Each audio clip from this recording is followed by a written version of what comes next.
I only lost £1. Ever said that before? Good morning, how are we doing? It is beautiful morning again, another lovely day. So in the next 3 to 5 minutes, just going to be talking about something to remember next time you say, I've only lost £1, I've only lost £4, it's always only lost. And you can relate this to anything, by the way, not just the scales, but I want to use this as an example because yesterday I was chatting to someone and, good morning Joss, I was chatting to someone and they mentioned that they'd lost £5 over a period of time. And they were like, yeah, I've only lost £5. And then we went back to our original conversation. And in there, it says, if I don't do this now, what happens 3 months from now? And it says, I'll probably be heavier, unfit, unhappy, even worse with my fitness levels, walking up hills, all these things that we talked about and discussed, going on walks I probably wouldn't even bother doing. I'll be, probably eating more. And we decided that she'd have probably been £5 heavier, which means she's kind of £10 better off. Which means you then rephrase the question, okay, going back then, if someone had said you could be £10 better, what would you have said then? And she was like, yeah, that's not a bad way of looking at it. And then how do you feel now when you just talk through and reflect on that? So much better. And actually, I won't beat myself up and think and let that voice in my head go, yeah, it's not really working. I think because you haven't lost £6, you should just go, nah, it's not. Let's just leave it then. And I might as well put that £5 back on if you haven't lost £6. Because that would be the average that you wanted to lose. And it's really important to reflect on this. Hey, Pauline, important to reflect on this and ask questions. Because you can start to rationalise things. And when you get that down on paper, you've probably thought those thoughts before. We all have.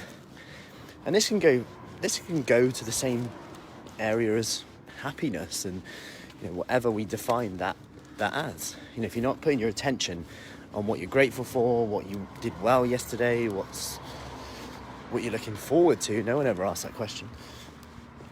And if you say nothing, then that's great too, because you can create something. It's still there. And of course, there's times when you can't do everything that you want to do. But it's just an example of how we can drift away into thinking, I should have done better, should have done this, should have done that. And just constantly focusing on the negative side of things. Yet, we can quieten down just with those questions.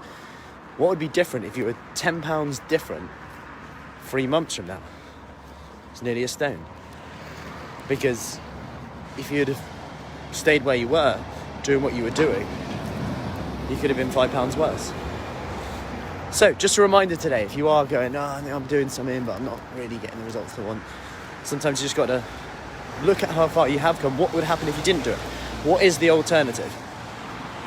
Anyway, remember tonight, 7:45. If you are in tonight, 7:45 p.m, I'm going to be talking about everything from what to do when things stop working, gut health, carbs, do they make you fat, low-calorie diets, why you might want to do them at times, but not all the times, and they're not suited for everyone. How to actually get back on track when you're really feeling demotivated, snacking, comfort eating. It's going to be quite in-depth actually, but with some actionable strategies to take away. So that's 7:45 tonight. I'll put the link to the group you need to be in the comments, and I will see you soon. Take care. Hey Nikki, have an awesome day. It's actually a little bit nippy. Anyway, can't complain, can we? It's blue sky. Focus on the positives and put a jumper on that.